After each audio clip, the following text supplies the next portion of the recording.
스픽스 구독자 여러분 안녕하세요. 마키아벨리입니다. 변희재 대표 모셨습니다. 어서 오십시오. 네, 안녕하십니까. 네. 이 마키아벨리에서 제가 제일 처음 여쭙고 싶은 거는 요새 뭐 재판도 받으시고 그러시는데 어떤 재판이죠? 그러니까 저는 사실 태블릿 PC를 8년 동안 이게 하다 보니까 네. 그 연관된 재판이 한 10몇 개가 넘어가요.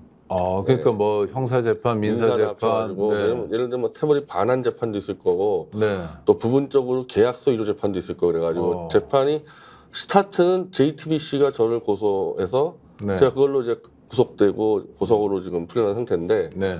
그 파생된 재판이 10몇 개가 넘어가는 상태. 그 재판도 아직 진행 중인 그건 거죠? 아직도 안 끝났죠. 네. 그럼 어디까지 갔어요, 거기는? 항소심까지 왔는데 네. 한 1년 8개월째 안 하다가 어제 1년 8개월 만에 재판을 열어서 그러니까 변희재 대표가 형사 재판의 피고인 재판, 항소심 재판을 1년 8개월 만에 재개했어요. 그건 어떤 의미인가요? 아니 재판 기소를 했으면 법원에서는 후다닥 해줘야 될 거 아닙니까? 그게 그렇죠? 이제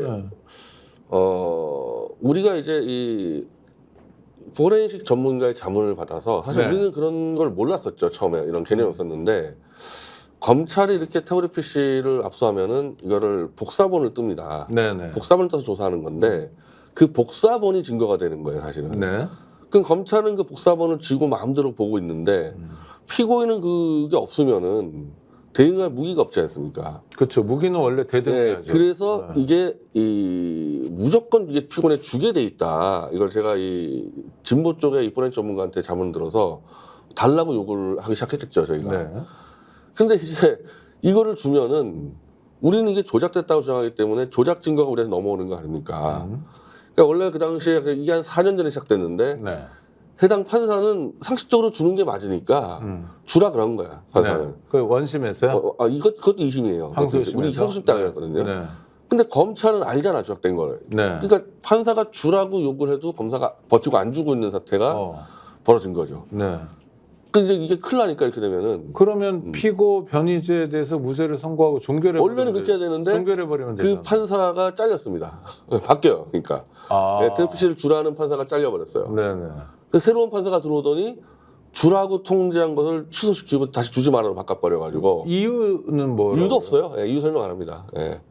그런 재판이 어디 있습니까? 저는 그런 재판을 하도 많이 경험해가지고 익숙한데 이유 없어요. 어제도 마찬가지인데 이유 같은 거 설명 안 합니다.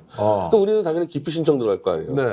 근데 기피 신청 같은 거는 원래 잘 안 받아주잖아요. 네. 근데 우리가 주장하는 게 너무 타당하니까 기피 신청을 내면 막 1년씩 이제 끄는 거예요. 기피 신청 받아주진 않지만은 최소한 1년이 끄는 거죠, 이게. 이게 지금 계속 반복이 돼요. 4년 동안 반복이 돼가지고 이제 한 4년 만에 이제 한 1년 8개월 동안 안 열리다가 기피 신청을 해가지고 이게 처음 열린 거죠, 이게. 아니 그 신속한 재판을 받을 권리도 국민의 기본권 중에 하나거든요. 그렇게들 주장을 합니다. 이제 검찰이나 법원은. 그런데 계속 이렇게 끈다는 건 일종의 직무유기인데요? 아니 근데 그거를 저희한테 뒤집어 씌워요. 니네가 기피 신청하니까 그렇지 않냐 그러는데 그럼 기피 신청이 타당하지 않으면 그냥 바로 원래 기피 신청 하루 만에 기각시켜요. 1년째 들고 있다고 저희가 규정 내면은. 그래서 하여튼 이런 문제로 계속 그 파일을 달라 마라 문제 가지고. 정말 말하고 싶지 않은데 이런 거 아니에요? 그러니까 형사 재판인데 근데 고등법원에서 하는 재판인데도 지금 현실 권력, 지금의 대통령을 의식해서 하여튼 중요한 재판 결과를 내가 내고 싶진 않다라는 법원의 뭐랄까 욕망, 욕구 이런 게 반영된 것 같아요. 아니 그거보다 좀 더 나가는 게 더 나가요? 아까 말한 대로 우리한테 조금이라도 유리하다기보다는 상식적으로 해주는 판사가 있으면 바로 잘려버려요. 그러니까 판사가 교체되는 겁니다. 심지어 그 공판검사도 교체를 했어요. 공판검사도 태블릿 파일을 주겠다는 검사가 둘이 있었는데 둘 다 잘렸습니다. 그러니까 이러니 재판이 진행이 될 수가 없죠. 자꾸 잘리니까. 그러니까 왜 그런다고 보세요? 저는 위에서 완전 제 재판을 위 상층부에서 다 컨트롤하고 있다는 거 봅니다. 이거는. 그러니까 법원 행정처 이런 데서 그 윗선일 수도 있겠죠. 대법원에서. 그러니까 어떻게 우리한테 조금이라도 유리한 상황이 오면 바로 판사가 잘리고 검사가 잘리냐고요. 그러니까 그런 까닭은 뭐예요? 그럼 그러니까 이거는 뭐 태블릿 조작이 드러나면 정권 무너지니까 이 정권 차원에서 그냥 목숨 걸고 그냥 찍어 누르고 있다는 거예요. 제가 볼 때는 이 경험을. 그거를 재판을 통해서 지금 체감을 있다. 하고 이제 어제도 체감을 했죠. 어제도 네. 이제. 그러니까 어제 상황 같은 경우는 1년 8개월 만에 열었는데 상황 변화가 장시호 녹취가 터지면서 공수처가 지금 6월 5일부터 수사 개시를 시작을 했어요. 네. 장시호 녹취 중에서 위증교사 혐의 중에서 가장 구체화된 게 태블릿 조작이기 때문에 태블릿 조작이 지금 이 공수처 발로 터지기 일보 직전까지 왔거든요. 그러니까 이걸 지금 틀어 막아야 되지 않습니까? 이거는 지금. 근데 제 재판이 열리니까 어제 같은 경우는 이건 뭐 진짜 지금까지 저도 수많은 험한 꼴을 당했지만 재판에서 그거 상상을 초월하는 일이 벌어졌는데 이를테면요? 한 달 전에 L자 패턴을 조작해서 쳐넣었던 것을 저희가 발견했습니다. L자 패턴이 뭐죠? 이 태블릿 비밀 우리가 패턴 하지 않습니까? 네네. 그거를 이 최성원이 늘 L자로 썼기 때문에 이 태블릿 PC도 L자로 되어 있어서 최성원 거다 이렇게 결론 내린 건데 네. 이 태블릿 PC의 L자 패턴을 JTBC가 입수한 다음에 쳐놓은 조작이 발견된 거예요. 네. 그러니까 이제 이건 사실 재판 끝내야 되는 거 아닙니까? 이거 우리 무죄 주고. 그래서 우리가 증거 제출하고 이렇게 조작을 많이 했는데 그동안 숨겨놓고 있던 이 파일을 다시 달라. 우리가 몇십 개로 더 잡을 자신 있다. 파일만 주면서 신청을 했는데 이번에도 이 공판검사가 타당하다고 주라 그랬어요.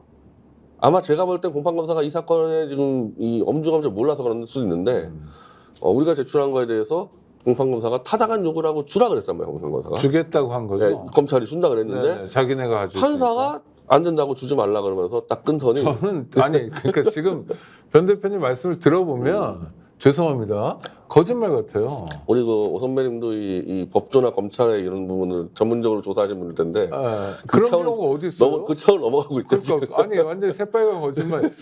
법원에서 주라고 하면 검찰이 예? 공판검사 하나 들어오잖아요. 그 검사가 이런저런 이유로 뭐 또는 뭐 예? 수사 검사에게 물어본다든지 뭐 또는 하다못해 거짓말을 하더라도 잃어버렸다든지 뭐 이런 게 원래 모습인데. 네. 검사는 준다 그랬는데 주겠다는데 판사가 주지 마라 그랬습니다. 어제. 주지 말라고 하는 이유는 뭐예요? 이유를 이제 우리 변호사 물었더니 이유 같은 거 묻지 말라 그럽니다. 예. 그냥 우리가 결정하면 끝이다. 어제 내내 그랬어요. 고등법원 판사는 판사가 왕이군요. 이유 묻지 말라 그래요. 정말요? 그냥 내가 빨갛다면 빨갛다 이거예요 지금. 저희가 진짜 벙쪘죠 상황이. 2024년에 대한민국 고등법원의 판사가 그런다고요? 정확히 따지면 중앙지법의 항소부입니다. 그러니까 어쨌든 2심이긴 하지만은 고등법원까지 안 갔고 중앙지법의 항소부인데 그래도 윗격은 똑같으니까요. 경력되던 그 부서였어요. 다 부장 판사들이에요. 다 그래도 그럼요. 부장 판사들인데 어제 하는 행태들이 정말 시정잡배처럼 굴어서 아니 시정잡배도 일정의 논리적 일관성은 있어요. 좀 충격적이었고 그러더니 6년 동안 이제 재판을 해오면서 그나마 어쨌든 우리에게 잘해준 재판부는 한 번도 없었어요. 네네. 다 빨리 그냥 유죄 때리려고 했는데 마지못해서 해준 것들이 있어. 마지못해서 증인 채택을 해준 것들이 있어요. 그 계약서 위조의 주범인 김한수. 태블릿 PC의 개통자입니다. 개통자. 네.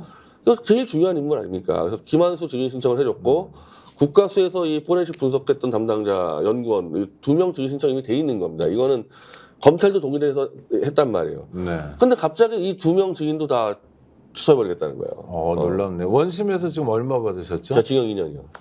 실형으로만 징역이요. 네.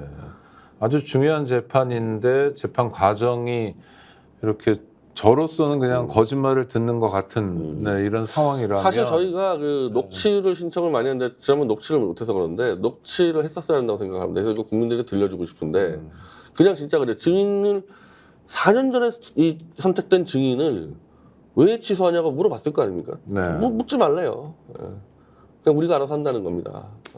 놀랍네요. 네, 놀랐죠. 그래서 제가 어쩔 수 없이 왜냐면 형사 재판은 정말 그러면 안 되거든요. 이 사람 인신 구속을 저는 이미 다투는 구속된 거잖아요. 상태 아닙니까? 구속도 됐던 상태인데 그런 식으로 얘기해서 제가 마이크를 잡고 지금 최근에만 하더라도 이 태블릿 조작의 범죄가 엄청 많이 드러났고 고소인은 JTBC지만 실제로는 검찰 조작이 막 드러났기 때문에 이건 국가적 범죄인데 지금 재판부는 이 국가적 범죄를 은폐하려고 그러는 것 같다. 그래서 더 이상 재판 못 받겠다 내가. 그래서 기피 신청을 선언하고 그냥 나오게 된 거죠. 이거. 놀랍네요. 알겠습니다. 하여튼 중요한 현안이고 지금 진행되는 현안이고 구독자 여러분 들으신 바와 같이 우리 변희재 대표가 징역 2년을 선고받은 아주 중요한 사건이어서 좀 봤는데 법원의 대응이 이해할 수는 없네요. 하여튼 알겠습니다. 일단 이것도 예의주시하고 또 챙겨봐야 된다는 거 점검하고요. 21대 국회가 마무리됐습니다. 아니 또 한 가지가 또 생겼습니다. 그래요? 오늘 이제 그러니까 이게 조직적으로 태블릿 조작 세력이 지금 마지막 총력전을 펼치는구나 느껴졌는데 1태블릿 PC의 조작에서 핵심이 이제 신규 계약서 위조건이 있거든요. 네. 이건 SKT가 가담한 사건입니다. 뭐 계약서 위조는 저희가 100% 과학적으로 밝혀낸 사건이어서 제가 그 민사소송을 걸었죠. SKT에 대해서. 왜? 니네가 계약서를 위조해서 내 재판에 제출해서 내가 선고를 2년을 받았다. 그래서 이 재판에서도 사실상 다 드러났어요. 위조가. 조작이 네. 다 이거는 필적 감정으로 다 드러났는데 때리면 이제 선고하면 되는데 그때부터 2년 동안 재판을 안 열기 시작합니다. 네. 때려야 될 상황이니까 안 열기 시작해서 저희가 최근에도 재판 열어달라고 넣었는데 안 열고 있어요. 근데 뒤늦게 SKT가 저를 명예훼손으로 이제 고소를 한 거죠. 계약서 위조를 때문에. 아니 그러면 민사재판에서 자기가 이기면 될 거 아닙니까? 민사에서 자료만 제출했다면 조작이 다 걸려가지고 거의 KOP로 몰린 상태인데 저는 SKT가 재벌의 힘으로 법원을 틀어막았다고 합니다. 어떻게 선고를 때려주면 되는데 2년을 아무것도 안 하냔 말이에요. 그러더니 검찰에 고소를 했는데 검찰이 오늘 저를 기소를 했어요. 네, 기소를 했습니다. 이거는 우리는 위조를 다 밝혀냈습니다. 네. 밝혀냈는데 검찰이 기소한 혐의는 뭐 아니 계약서 명예훼손? 위조가 안 됐는데 위조했다는 명예훼손 허위사실 유포에 의한 명예훼손으로 걸었는데 위조를 밝혀냈지 않습니까? 그 자료 다 제출했어 검찰에게. 그걸 보고도 기소했다는 얘기는 뭐예요? 또 법원 찍어 눌러가지고 한 바퀴 돌고 오라는 거죠.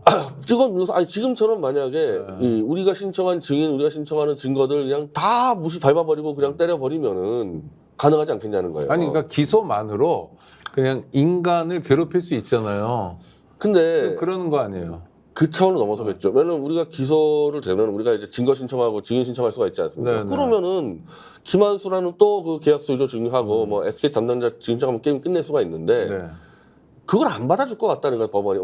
어제처럼 안 받아주는 건 그 다음 일이고 네. 그 전에 그걸 그러니까 기소 당했으니까 피소 당했으니까 그걸 방어하기 위해서 변호사 선임하고 뭐 재판에도 가고 이래야 되잖아요. 그러니까 발목을 잡는 행위라는 근데 거죠. 뭐 우리는 이 재판을 벌써 너무 많이 하고 있어서 그거 하나 추가된 거는 우리한테는 아무런 데미지가 안 돼요. 그래요? 네, 그걸로 데미지 줄 생각하지 않았었고 근데 슬프다 그렇게 말씀하시니까. 법원을 찍어 눌러서 증거 증인 신청 다 무시하고 그냥 때려버리려는 것 같아요. 네.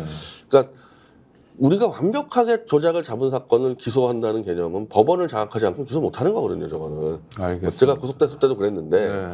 아니 이걸 어떻게 구속되지? 근데 법원이 그냥 검찰의 지시를 따라갔었단 말입니다. 그러니까 법원의 장악에 대한 자신감 가지고 승부를 걸었는데 모르겠습니다. 뭐 우리가 그러면 그대로 당할 사람들도 아니고 그래서 지금 어쨌든 이 장시호 녹취록 발로 이래가지고 이 태블릿 PC가 터져 나오니까 조기에 일단 권력으로 찍어 누르려고 이제 총력전을 펼친다. 그쪽이.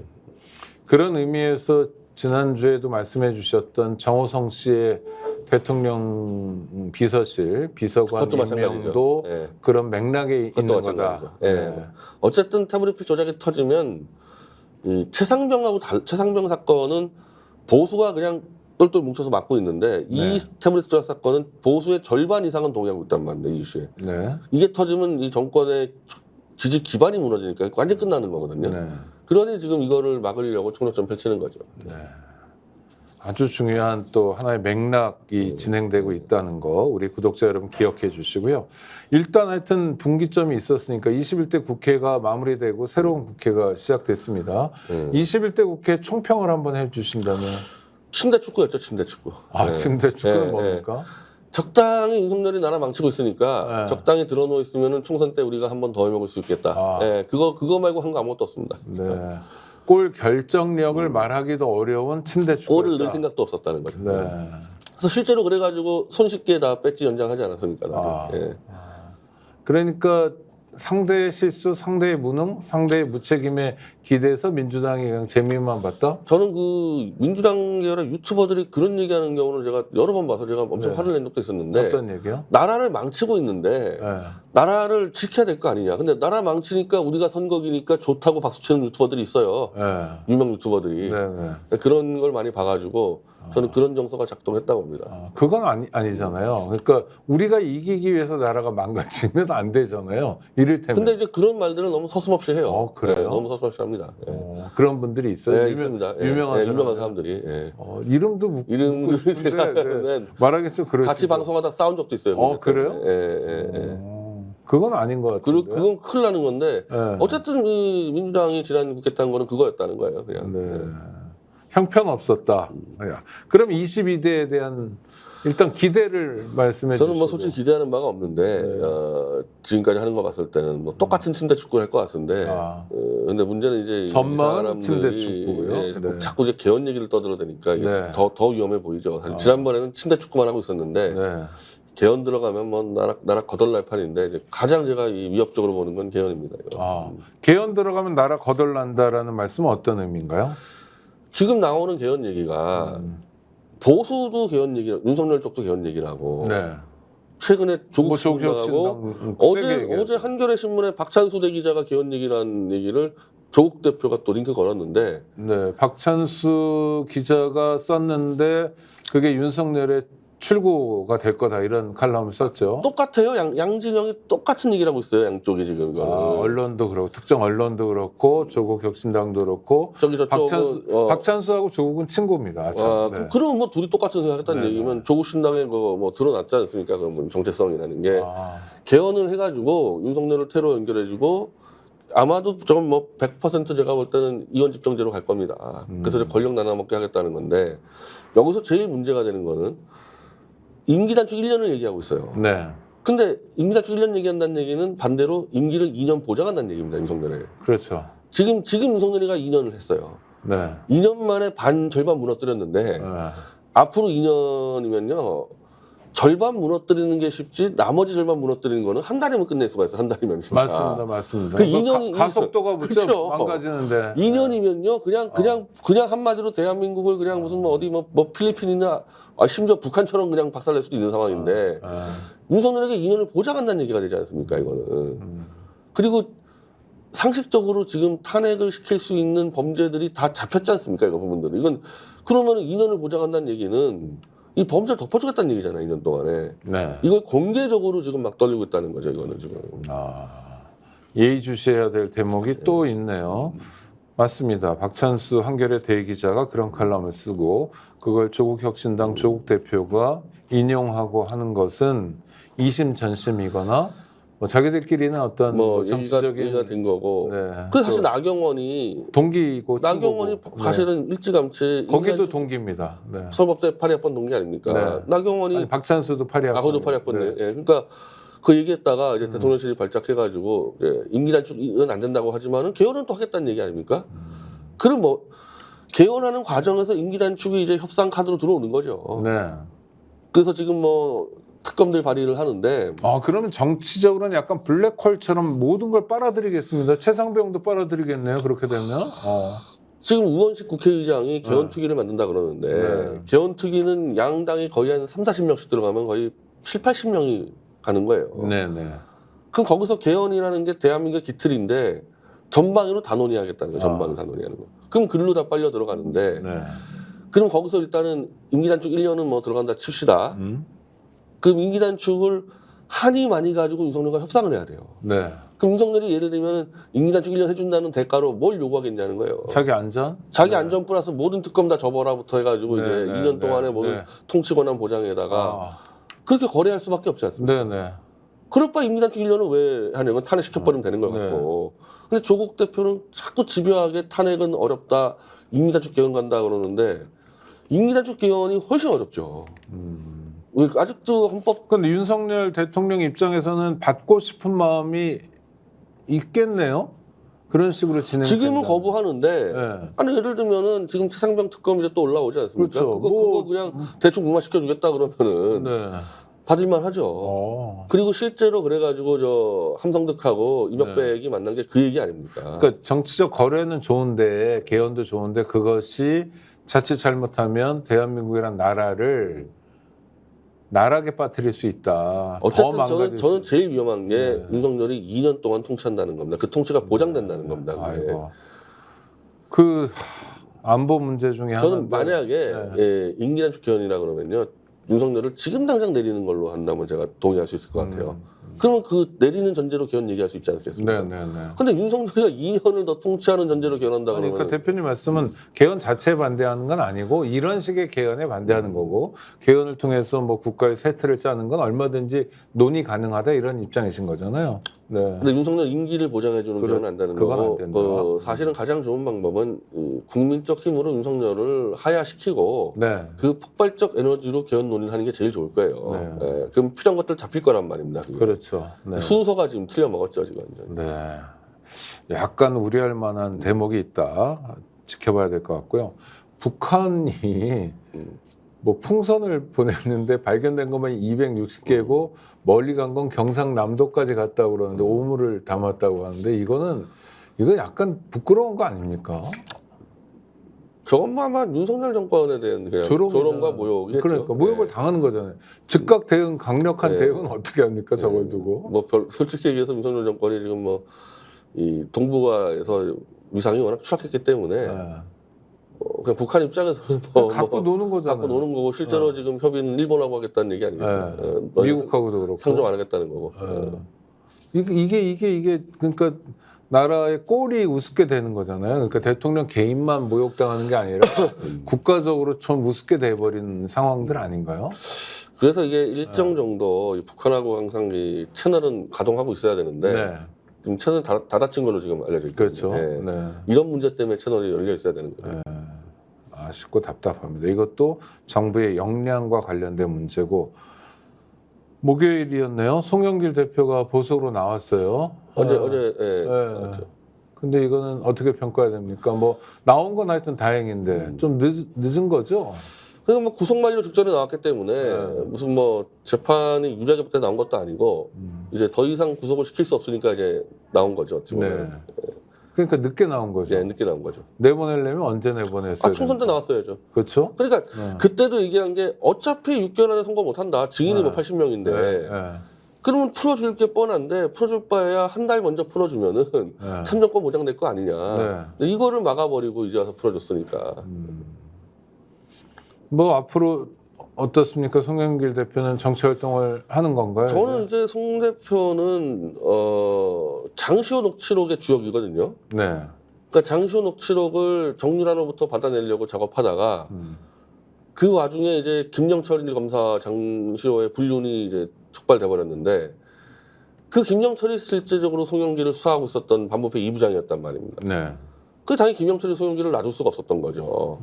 그래서 돈봉투 사건은 너무 미약하니까 결국에는 먹사연이라는 재단을 별건 수사로 뒤져버린 게 김영철 아니에요. 네. 그래서 구속됐기 때문에 송 대표는 이 장시호 녹취록하고 위증교사 사건에 총력을 기울일 겁니다. 일단 자기가 살기 위해서라도 자기가 억울하다는 걸 밝히기 위해서라도 열심히 뛰겠네요. 네, 그리고 지금 본인 사건에서도 지금 위증교사 혐의들이 막 드러나니까 증인들의. 네네. 그러니까 지금 이 검찰의 최대 문제는 위증교사를 서슴없이한다는 거거든요. 지금 이재명 대표 재판이 다 걸려 있지 않습니까? 네네. 그러니까 송 대표는 이거는 자기 사건이기도 하기 때문에 장시호 녹취를 중심으로 한 검찰의 위증교사 문제들 이런 것들을 아마 전념하지 않을까 그래요. 야, 그 검사들의 범죄는 단죄되지 않잖아요. 대한민국에서 아직까지는. 그렇죠? 이게 저도 뭐 마찬가지로 걸려 있는 건데 검사들의 범죄가 제일 위험한 게 뭐냐면 아직까지 국민 다수는 설마 검사가 그럴까에 대한 인식 때문에 안 믿는 거예요. 이게 안 믿는 거. 그렇게 주장을 하더라도 피고인 입장에서. 네. 그러니까 이게 그러니까 이 정말 나쁜 검사들이죠. 이윤선 한동훈이는. 아니, 이재명이든 뭐 송영길이든 변희재든 누가 됐든 간에 검찰에서 아니 땐 굴뚝에 연기나랴 이런 식의 인식들이 국민 일반에 있죠. 네. 그 인식을 이용해서 극소수의 검사가 조작을 하고 범죄 저질러서 권력을 탈취하는 사건이거든요. 네네.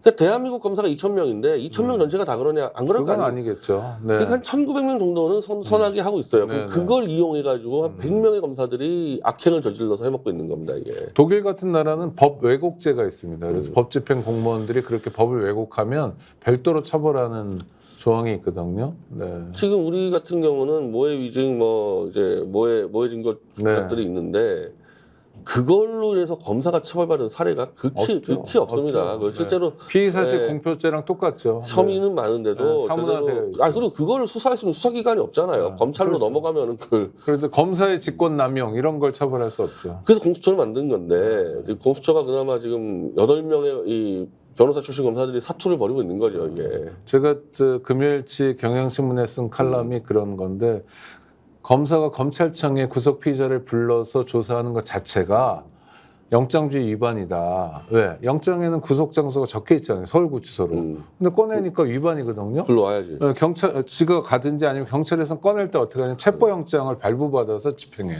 그게 영장주의. 두 번째, 괜히 괴롭히는 거잖아요. 나오면. 물론 탕수육 사주는 건 좋은 일이지만 그러니까 공무원이 자기 편의 때문에 다른 사람에게 의미 없는 일을 시키는 직권남용죄에 해당하거든요. 하여튼 범죄예요. 구체적으로. 제가 검사라면 얼마든지 처벌할 수 있어요.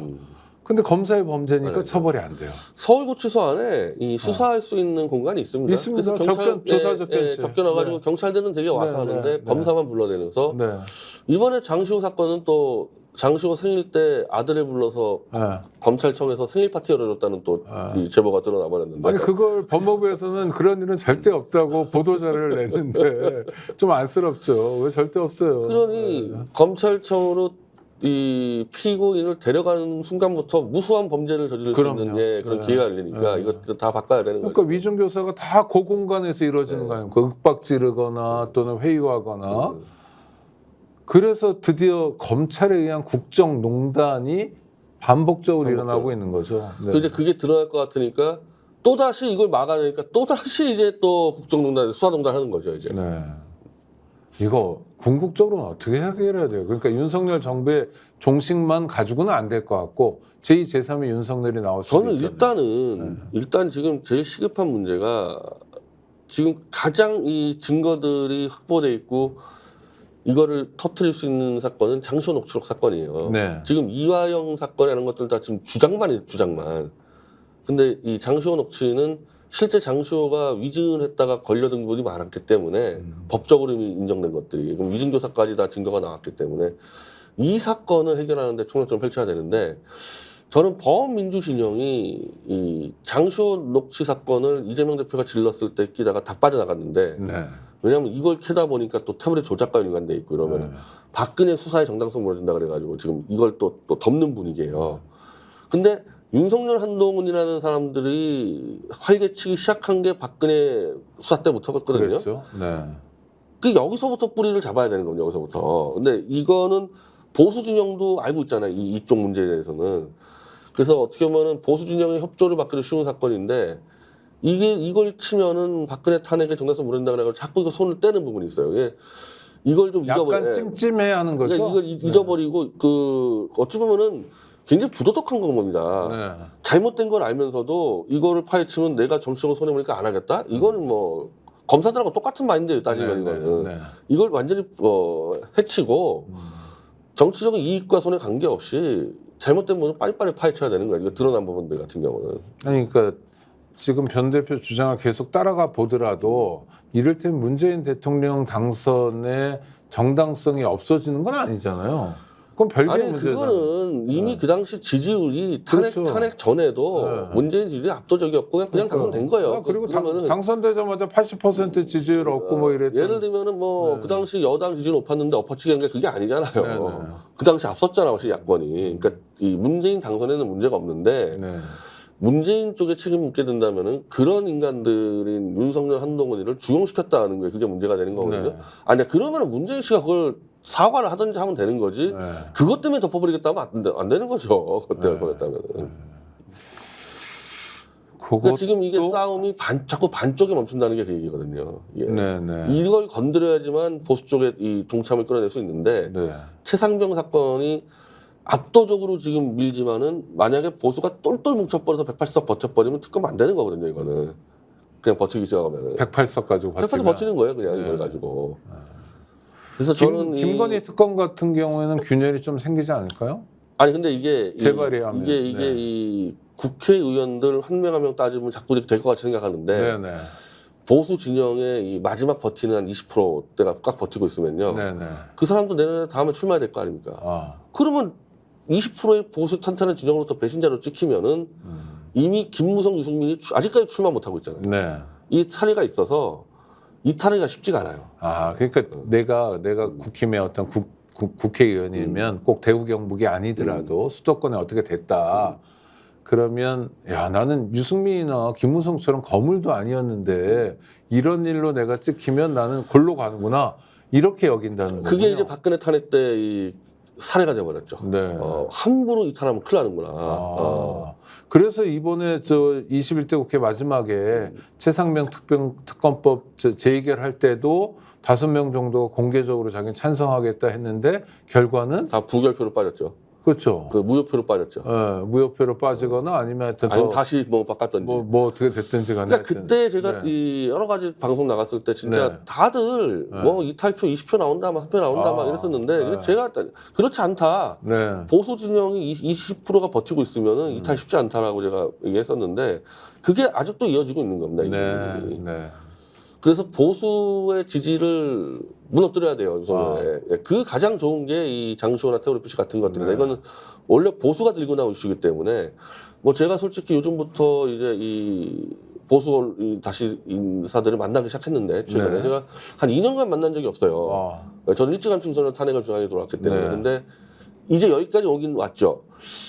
지켜줄 수 있는데 예를 들면 전광훈이다. 막 똘똘 뭉쳐가지고 우리가 지켜줄 수 있는데 윤석열을 지켰을 때 우리가 얻는 게 뭐냐. 네. 윤석열만 챙겨주는 것도 아니고 지지율은 이제 오늘 21% 나왔더만 이제 네. 관련해서 그럼 다음 대선 때 이게 이기는 보장 있는 것도 아니고 지켜야 될 아무런 명무가 실리가 없어지는 거 아닙니까? 그러면은 다른 대안을 선택할 수 있다 보수가. 그래서 제가 얘기하는 대안은 최상병이나 양평이나 이걸로 얻어 터지기 전에 원래 보수가 주장했던 태블릿 조작으로 윤석열을 먼저 쳐라 보수가. 네. 그렇게 어차피 하면 얻어 터질 거니. 그렇게 네. 하면 일단 그걸로 한 절반은 면책 먹고 간다. 네. 네. 그거의 길을 지금 보수 진영이 심각하게 하고 있습니다. 핵심 member들이. 그것이 행동으로 가시화될지도 좀 지켜봐야 되겠네요. 복잡한 계산들을 제가 좀 아쉬운 게 네. 근데 저는 진보고 보수고 어쨌든 잘못된 거 있으면 잘못된 거 잡아야 생각하는데 지금 보수도 똑같이 생각하는 게 태블릿으로 윤석열을 쳤을 때 다음에 우리 보수의 이익이 뭐냐 자꾸 이 계산이 복잡해지니까 네. 행동에 주저하는 거죠. 여기도 마찬가지예요 사실은. 아. 근데 그냥 버티는 거 그냥 윤석열 지키고 버티는 거를 3년 동안 버틴다? 이거는 안 된다고 생각을 하는 거죠 지금. 네. 아니 그러니까 최상병 특검만 하더라도 이종섭 장관 뭐 대통령과 통화한 적 없다 그러더니 쑥쑥 나오잖아요. 다 나오죠. 근데 상식적이면 이미 이거 끝났어야 돼. 이거 똑같은데 네. 이 정도면 게임 끝나야 되는 건데. 그렇죠. 끝난 거죠. 진영이 버텨주니까 같이 버텨서 우기는 겁니다 이게. 예. 그러니까 만만한 싸움은 아니다. 어떤 면에서 한가하게 개헌 이야기나 하고 있을 때는 아니다 이런 지적이시기도 하네요. 어찌 보면은 뭐 이걸로 돌파가 안 된다고 생각해가지고 개헌 가는 수도 있겠죠. 네네. 그러니까 뭐 이거 완전히 뭐 윤석열이 그냥 스스로 자백하지 않는 한은 뭐 네. 99%다 걸려도 그냥 우겨대면은 간다. 아니 이게 사실 태블릿 조작 사건이에요. 다 걸렸어요. 다 걸렸는데 그냥 가잖아요 이렇게. 근데 개헌을 하는데 임기를 2년 더 보장하는 개헌 말고 아까 지금 당장 개헌 뭐 이런 거요. 지금 당장 임기 종식을 위한 개헌 이런 거를 야권에서 좀 밀어붙일 가능성이나 밀어붙이면 안 됩니까? 아니 그러니까 한마디로 그거는 탄핵 뒤 개헌이죠. 뭐 네. 탄핵 뒤 개헌인데 아니 지금 민주당은 탄핵이라는 말을 한 적이 없다는 거고 네. 조국당도 자기들은 탄핵 얘기한 적 없다 이 얘기하고 있으니까 현 시점에서는 탄핵 간다는 얘기를 안 하고 있지 않습니까? 아니 쇠빙선은 탄핵 얘기를 많이 해야 되는 거 아닙니까? 쇠빙선만 얘기를 했는데 네. 이제 그런 얘기를 하대. 쇠빙선이 아니라 팥빙수 기계였다고. 아이고 그러면 안 되는데. 네. 달콤한 개헌 얘기를 하고 있다. 좀 이러고 있는 거지 않습니까? 알겠습니다. 22대 국회가 그런 면에서 효능감을 보여야 되는데 변 대표님 보시기에 22대 국회 기대할 게 많지 않다 하더라도 역할 역시 윤석열 정권 조기 종식으로 종식인데 맞춰야 된다. 이미 총선 때 그렇게 표를 얻었단 말이에요. 그 전부 다 개헌 때문에 찍은 사람 없을 겁니다. 개헌하는지도 몰랐을 거예요, 그다. 그렇죠. 네. 근데 이런 식으로 가서 만약에 윤석열하고 손을 잡는다 했었을 때는 정말 무시무시한 일이 벌어질 수도 있어요, 진짜 이거는. 그러니까 정치 전반이 국민에게 마치 저 심판받는 4.19처럼 되는 수도 있는 겁니다, 이거. 네, 네. 그러면 안 된다. 정치가 자기 역할을 해야 되고 선거 과정에서 윤석열 정권을 끝장내겠다고 이야기했던 정치 세력들은 선거 때 했던 그게 공약이죠. 네. 그 공약을 지켜야 된다. 이런 거고요. 또 하나 지구당 부활 문제도 그런데 한동훈 전 위원장이 움직이나 보네요. 어떻게 보세요? 뭐 한동훈 입장에서는 지금 사실은 장시호 녹취록에 김영철 다음으로 위험한 인물이기 때문에 네. 딱 걸려 있는 사람이거든요.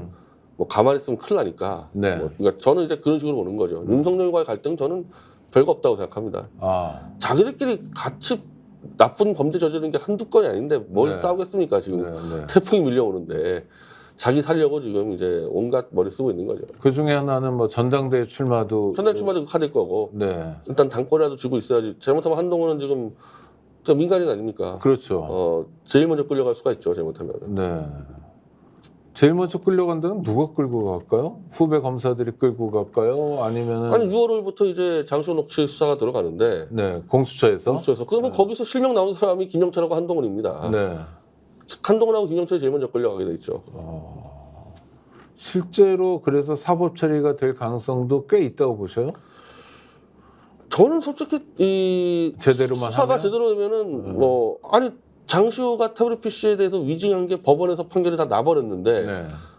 누군가 위증 시켰을 거 아니에요. 그럼 장시호로 소환했을 때 누가 시켰냐 얘기하면은 뭐 제가 볼 때는 한동훈이에요. 김영철보다는. 네. 그 말 나오면 끝나는 거죠. 뭐 그래가지고 또 장시호가 뭐 거짓말 또 어쩌고 될지 모르겠지만은 네. 그 정도면은 이 사건은 진영론이 넘어가기 때문에 보수도 끄덕이기 때문에 이 사건은 최상병처럼 마구잡이를 버티지 못할 거라고. 아주 중요한 뭐 일종의 스모킹의 역할을 지금 한다고 대표님 보시고 또 그래서 꾸준하게 이거 어찌 보면은 박근혜 탄핵의 스모킹 건을 태블릿 PC라 얘기하지 않았습니까? 네. 그거를 무너졌잖아요. 그거를 조작한 세력이 한동훈 윤석열이다 그러면은 이 사람들도 그걸로 무너지게 되는 거죠. 지켜봐야 되는데 근데 이게 아시다시피 그냥 되는 판은 아니잖아요. 일단 수사기관이 적극적으로 움직여야 되고 또 법원이 제대로 화답해 줘야 되고 또 국민들도 좀 지켜봐야 되고 정치권의 움직임도 중요하고 그런데 그게 원활하게 움직이는 것 같지는 않아요. 아니, 장시호 녹취에 대해서도 아까 말씀하신 것처럼 이재명 대표가 상당히 무게를 실었는데 그 다음에 별로 안 실리고 네. 아니 그러니까 8년 걸린 거죠. 이게 만약에 정상적인 시스템이었으면 뭐 1, 2년 안에 벌써 끝났을 일이 8년까지 온 겁니다. 이게 사실은. 지금이라도 사람들이 관심을 갖는 게 중요하다. 특히 윤석열 정권 조기 종식과 관련해서는 22대 국회의원 중에 기대한 사람도 별로 없다고 그러셨죠. 없습니다. 예. 소나무당은 그러면 앞으로 의정 활동은 없지만 정당 활동은 계속 하실 겁니까? 정당 활동이라는 게 아까 얘기하는 게 장시호 녹취 해결을 위한 특위를 구성해야죠. 뭐 네. 민간 차원에서 그리고 가능하면 민당 소속 국회의원도 참여시키면 좋겠고 몇 명이라도. 네네. 퇴진 집회 같이 했던 사람들 중에서 김준혁 교수라든지 뭐 들어간 사람이 있으니까. 네네. 그렇게 해서 활동을 하고 만약에 개헌 야합을 한다 그러면은 소나무당이 앞장서가지고 그 개헌 저지 투쟁해야 되겠죠. 네. 하여튼 모든 포커스는 윤석열 정권 조기 종식에 맞춰야 된다라는 말씀 오늘 확인해 보고요. 우리 변 대표님이 22대 국회를 앞두고 22대 국회에 대한 기대도 없고 전망은 어둡고 기대하는 국회의원도 없다고 그랬지만 그래도 국민들 마음은 그렇지는 않습니다. 그래도 조금이라도 좀 역할을 해주셨으면 좋겠는데 그 역할의 가이드라인은 윤석열 정권 조기 종식에 맞춰지면 국정조사를 하든 특검을 하든 또는 개헌을 하든 그거는 우리 변 대표도 다 같이 손잡고 갈 수 있고 박수도 보낼 수 있고 기대도 할 수 있다. 이렇게 정리하면 될까요? 네, 알겠습니다. 오늘도 감사하고요. 건강 잘 챙기시고요. 재판을 그렇게 많이 받으셔서 어떠나 하는 걱정도 되는데 늘 하던 일이어서 그렇게 좋게 해석하면 또 정신 건강에 도움이 됩니다. 하여튼 오늘 고생하셨습니다. 구독자 여러분 감사합니다.